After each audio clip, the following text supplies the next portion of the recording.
आता आपण घड्याळ शिकलोत, प्रत्यक्ष आपण प्रात्यक्षिक करून पाहूया. ओके, छान. श्रेया, तू समोर ये. घड्याळ हातामध्ये घे. आता तू मला सांग, तू रोज सकाळी किती वाजता झोपेतून उठते? ओके, आता 6 वाजल्याची वेळ दाखव घड्याळामध्ये.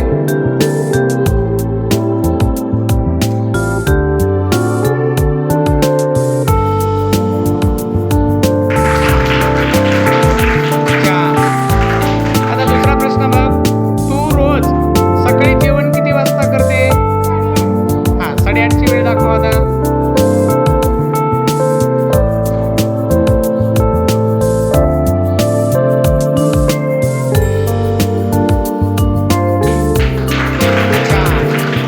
बस खाली ठेवतो आता खाली. चैतन्य